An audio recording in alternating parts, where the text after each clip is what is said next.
जाति विहीन समाज की स्थापना के बिना देश कभी विकास नहीं कर सकता है। सारी बातें देश के प्रधानमंत्री के समक्ष रख दिया गया, प्रधानमंत्री को अब निर्णय लेना है। नमस्कार, आप देख रहे हैं लाइव सिटीज़। मैं हूं आपके साथ शिवम। इन दिनों बिहार में जातीय जनगणना को लेकर जो सियासत है वो काफ़ी ज़्यादा तेज हो चुकी है। इसी बीच आपको बता दें कि बिहार के पूर्व मुख्यमंत्री और हम पार्टी के राष्ट्रीय अध्यक्ष जीतन राम मांझी ने कल अपने ट्विटर हैंडल से एक ट्वीट किया था, जिसमें उन्होंने साफ तौर पर यह कहा था कि जो लोग आज जाति जनगणना का विरोध कर रहे हैं तो कहीं ना कहीं वो संविधान और बाबा अंबेडकर के विरोधी हैं। इसको लेकर जब आज हमने बिहार बीजेपी कोटे से बिहार सरकार के मंत्री जनक राम से बात की तो उन्होंने क्या कुछ कहा है, पहले आप वो सुने।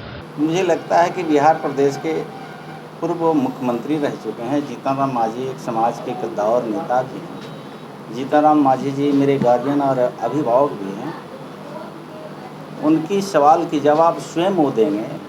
जहाँ तक परम पूज्य बाबा साहब डॉक्टर B.R. अम्बेडकर जी का, दीनदयाल उपाध्याय जी का, श्यामा प्रसाद मुखर्जी जी का, जयप्रकाश नारायण जी का, राजेंद्र प्रसाद जी का, महात्मा गांधी जी का, इन तमाम लोगों को नाम लेकर के जिन लोगों ने उनके पीछे कुछ राजनीति का जो चक्र चल रहा है, तमाम लोग जाति विहीन समाज की स्थापना के बिना देश कभी विकास नहीं कर सकता है। उसी कड़ी में आज देश के यशस्वी प्रधानमंत्री नरेंद्र मोदी जी ने एक विकास का लंबी लकीर खींचा है। परम पूज्य बाबा साहब डॉक्टर B.R. अम्बेडकर जी कहा करते थे कि इज्जत की रोटी, सम्मान की ज़िंदगी, पूर्ण सुरक्षा, आर्थिक मुक्ति, सामाजिक परिवर्तन। उसी चीज़ को दीनदयाल उपाध्याय जी सामाजिक परिवर्तन का नाम देते हुए अंतिम पंक्ति में खड़े लोग, जिनको रहने का घर नहीं है, पहनने का कपड़ा नहीं है, खाने की रोटी नहीं है, चलने की रास्ता नहीं है, जिनको रहने का छत नहीं है, ये तमाम महापुरुषों को सच में अगर सपना साकार कोई कर रहा है तो देश के यशस्वी प्रधानमंत्री नरेंद्र मोदी जी ने। तो प्रधानमंत्री जी के सामने ये सारी बात जातीय जनगणना आधारित जो बातें रखनी थी, बिहार के यशस्वी मुख्यमंत्री नीतीश कुमार जी के नेतृत्व में हम एक शिष्टमंडल गए थे, सदस्य के रूप में मुझे भी जाने का अवसर मिला।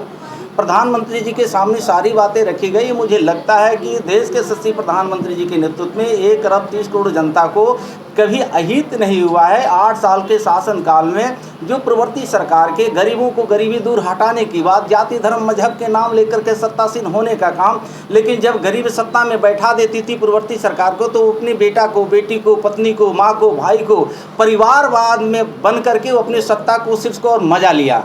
लेकिन धन्य है देश के प्रधानमंत्री और धन्य है बिहार प्रदेश के मुख्यमंत्री आदरणीय नीतीश कुमार जी के नेतृत्व में परिवारवाद नहीं चलता है, वंशवाद नहीं चलता है, धर्म जातिवाद नहीं चलता है। उसी आड़ में कुछ लोगों को भटकते हुए आत्मा जो है कि वोट की राजनीति दिखाई दे रही है। तो मुझे लगता है कि अब ये सारी बातें देश के प्रधानमंत्री के समक्ष रख दिया गया है। प्रधानमंत्री को अब निर्णय लेना है और प्रधानमंत्री जो निर्णय लेंगे, बिहार के 13 करोड़ आबादी और देश के 1 अरब 30 करोड़ आबादी, ये उनकी बातों को तो आपने साफ तौर पे सुना, जहां एक तरफ जीतन राम मांझी अपने ट्विटर हैंडल से ट्वीट कर रहे हैं और विरोधियों को चेता रहे हैं, वहीं दूसरी तरफ बिहार सरकार के मंत्री जनक राम का कहना है कि जाति जनगणना की मांग को लेकर बिहार के मुख्यमंत्री नीतीश कुमार के साथ एक प्रतिनिधि मंडल देश के प्रधानमंत्री नरेंद्र मोदी से मिला है और उन्होंने साफ तौर पे उन सारी बातों को रखा है।